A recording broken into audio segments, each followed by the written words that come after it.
Bonsoir, Monique Simard. Bonsoir, M. Filion. Alors, les spas, les gyms, les cinémas, il y a 2 semaines, qui ont relancé leurs activités, mais toujours rien pour les salles de spectacle. Est-ce que vous vous expliquez que les salles de spectacle ne soient pas encore ouvertes?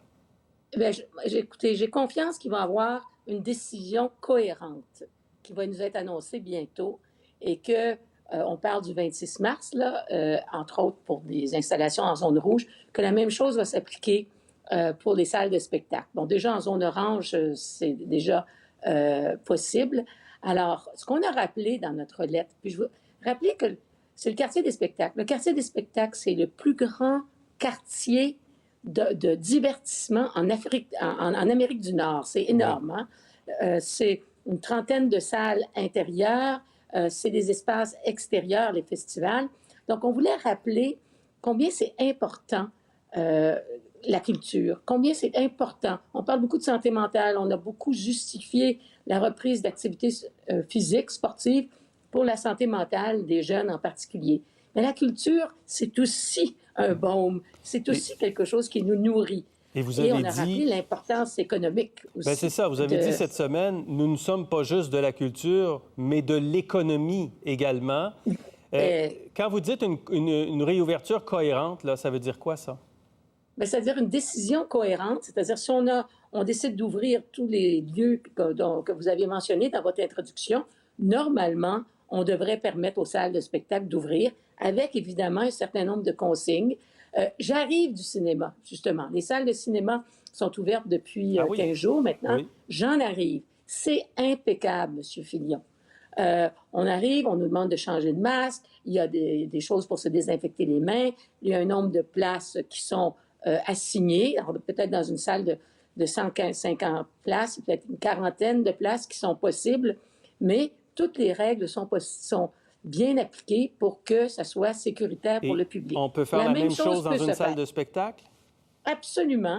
Vous savez, on a eu quelques réouvertures qui ont été permises à la fin de l'été dernier et au début de l'automne, et il n'y a eu aucun cas de contamination qui a été associé aux salles de spectacle. Évidemment, et là c'est important de le mentionner, quand on dit on veut ouvrir, on le sait, on fait des sondages régulièrement, le public veut revenir en salle, mais le public veut aussi être certain que les lieux sont sécuritaires. Il y a des programmes de soutien et on doit le reconnaître. Il y a eu beaucoup de programmes de soutien depuis 1 an pour les institutions culturelles, pour le milieu culturel.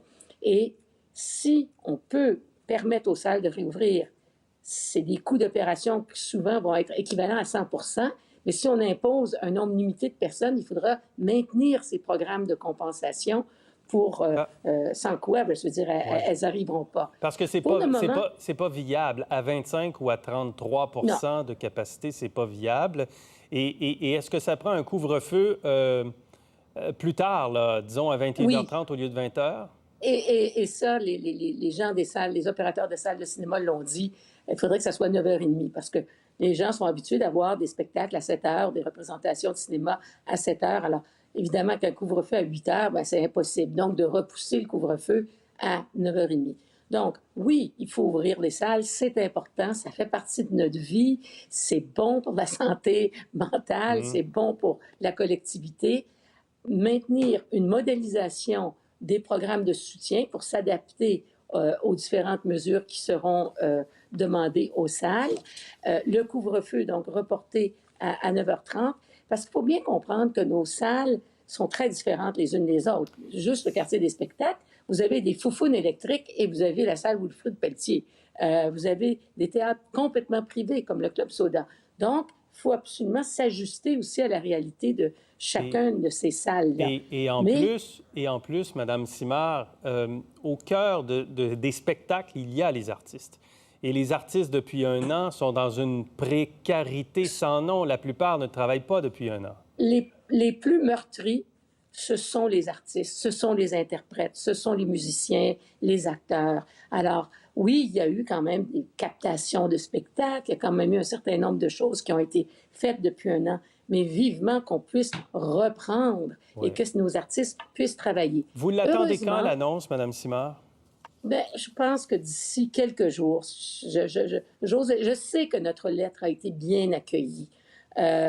Et j'attends la semaine prochaine ces annonces-là. Je pense qu'elles vont faire suite aux annonces d'aujourd'hui faites par la ministre Charest pour les sports, les spas, etc. Bien, normalement, puis c'est ça que je dis, il y a un devoir de cohérence, là. Hein? Pourquoi ouvrir des spas? Pourquoi ouvrir des gyms et pas ouvrir une salle de spectacle avec les consignes, évidemment, qui nous seront exigées par la santé publique? Je pense que ça va, c'est logique, c'est tout. Parfait. Donc, d'ici quelques jours. Il nous faut du temps, un théâtre, pour monter une pièce, pour reprogrammer. Il faut quand même avoir un certain préavis de quelques semaines. C'est pas tout le monde qui va réouvrir tout de suite.